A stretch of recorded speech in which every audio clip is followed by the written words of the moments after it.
नमस्कार। संतोष की रिपोर्ट में आप सबों का स्वागत है।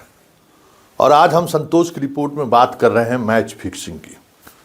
जी हाँ, ये कोई क्रिकेट मैच नहीं है, ना ये कोई फुटबॉल मैच है। यह मैच है दो मंत्री के बीच सरकार की छवि कैसी बनी रहे, इसको लेकर जो फिक्सिंग हुआ है, आज हम उसकी चर्चा करने जा रहे हैं। दोनों मंत्री को पहचान ही गए होइएगा। एक शिक्षा विभाग के मंत्री हैं, दूसरा ग्रामीण कार्य विभाग के मंत्री हैं। एक मंत्री जी प्रोफेसर बन गए।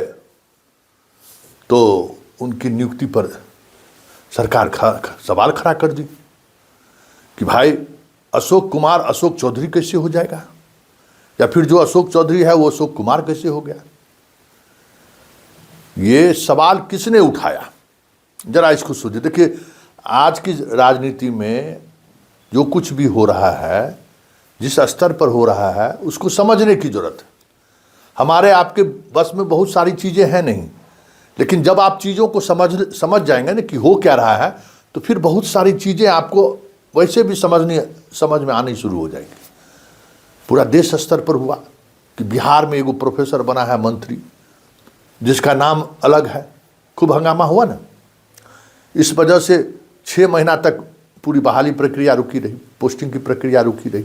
खबर आता रहा, हंगामा होता रहा। छात्र, पॉलिटिकल साइंस के छात्र कभी विजेंद्र यादव जी से मिल रहे हैं, कभी सुनील कुमार से मिल रहा है, कभी बी राजेंद्र से मिल रहा है कि भाई क्या हुआ।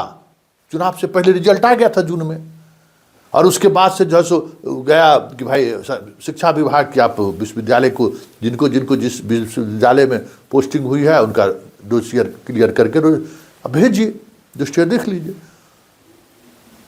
मतलब जून से लेके दिसंबर तक, 31 दिसंबर तक शिक्षा विभाग सोई रही।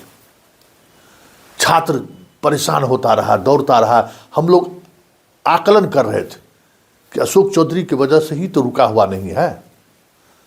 जब चुनाव हुआ, रिजल्ट आ गया, हंगामा होना शुरू हुआ, दबाव बनना शुरू हुआ। क्योंकि भाई देखिए, प्रोफेसर में भी जो है सो जो लोग बिहार में कम्पीट किए हैं वो कम कलाकार लोग थोड़े हैं। बहुत सारे ऐसे लोग हैं जो पान दुकान पर ठीक से पान बेचने की स्थिति में नहीं है वो, लेकिन प्रोफेसर बन गए। और बनने का वजह भी आप समझ सकते हैं। यहाँ तो ऐसे ही लोग नौकरी में आ रहे हैं जो नौकरी के काबिल तो छोड़िए, योग्य भी नहीं है, अब वो नौकरी में आ जा रहे हैं। वो समस्या हमारी आपकी नहीं है, समस्या इस बिहार की है। तो ऐसे लोग दबाव बनाना शुरू किए। तो जब दबाव बनाना शुरू किए तो अब मंत्री जी 6 महीना से रोके हुए थे, तो क्या करते। कुछ मैच जब फिक्सिंग था कि चुनाव होगा, रिजल्ट होगा, किसकी सरकार बनेगी, क्या होगा, बाद में जो इस बात को लेकर जो हंगामा शुरू होगा, तो नीतीश सरकार की या शिक्षा मंत्री जो लोग हैं उसकी बदनामी होगी कि देखिए किस तरीके से अपने मंत्री को इन लोगों ने बहाल करा दिया है। सवाल वो नहीं था, सवाल को समझिए। तो 1 तारीख को जनाब लिखे आयोग को।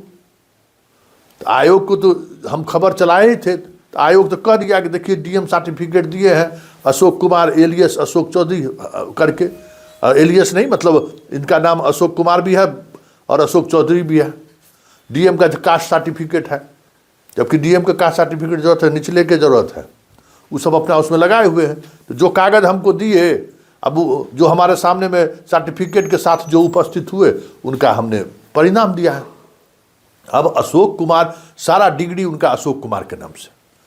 अब मंत्री अशोक चौधरी के रूप में कैसे शपथ ले रहे हैं, उससे आयोग को क्या मतलब है।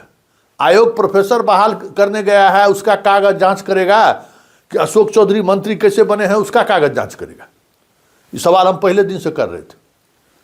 अशोक चौधरी कौन है मंत्री, तब वो कैसे वोटर लिस्ट में अशोक चौधरी हो गए वो जाने, मंत्री के रूप में कैसे शपथ ले रहे हैं वो जाने।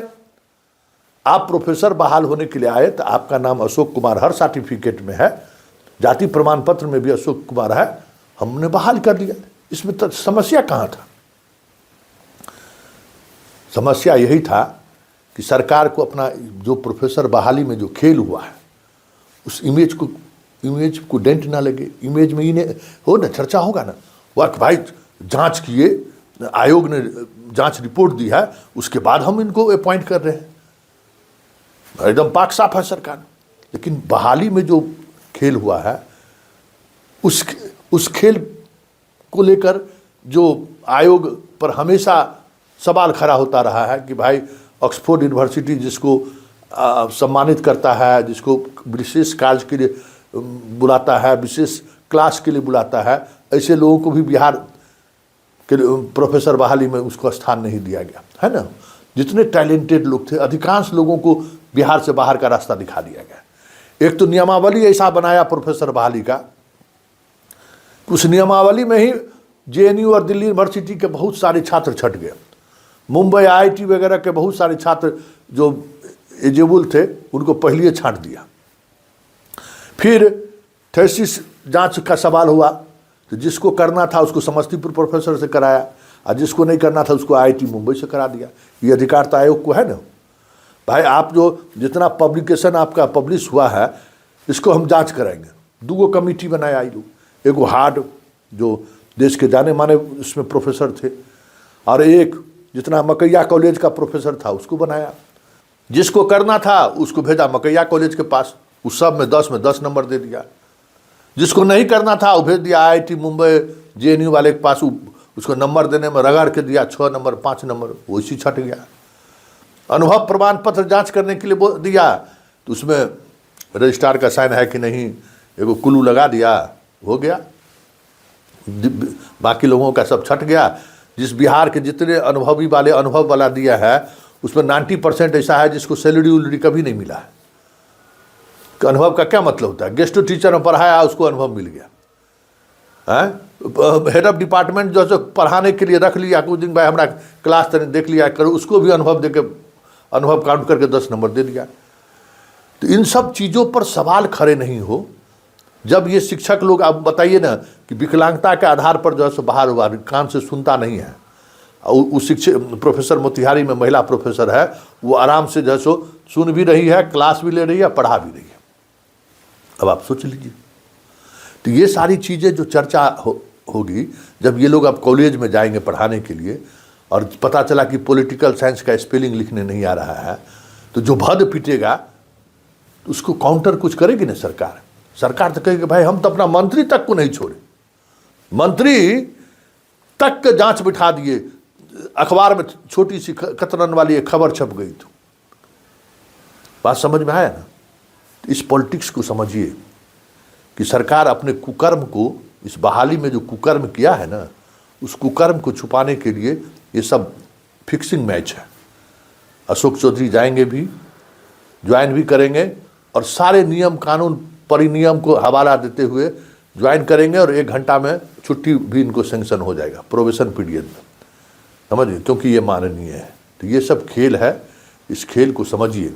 और ये बिहार है जो अब जिस क्षेत्र में हम लोग अपना धाक जमाते थे ना, शिक्षा के क्षेत्र में, अब वो भी अब समझ लीजिए कि आने वाले जनरेशन के लिए बिहार में पढ़ने पढ़ाने की स्थिति भी नहीं रहेगी। हम ऐसा बिहार छोड़कर हम लोग जा रहे हैं। तो ये सारा जो कुछ भी खेल हुआ है, ये एक फिक्स खेल है, जिसके सहारे पब्लिक के अंदर ये कन्फ्यूजन बना रहे हैं कि नहीं सरकार ने बहाली बहुत अच्छे तरीके से किया है। देखिए मंत्री को भी नहीं छोड़ा है, जांच करा के एक रिपोर्ट लिया है, तब अब मंत्री को बनाया गया है। और देखिए मीडिया में किस तरीके की नैरेटिव सेट की गई, किस तरीके से उनको उनके सवालों को जोड़ा गया कि दोनों मंत्री हैं, दोनों मंत्री दलित मंत्री के बीच विवाद की वजह से अशोक चौधरी को बेवजह कटघरे में खड़ा किया गया। इस सब तरह का भी खबर चल रहा है ना, चलाया जा रहा है ना। तो आजकल खबर भी चलाई जाती है उसी तरीके से। तो तमाम इन चीज़ों को समझने की जरूरत है, और एकदम आँख खोल कर रखिए, तब ठगा महसूस नहीं करिए। चलिए, धन्यवाद। संतोष की रिपोर्ट में फिलहाल इतना ही। नमस्कार।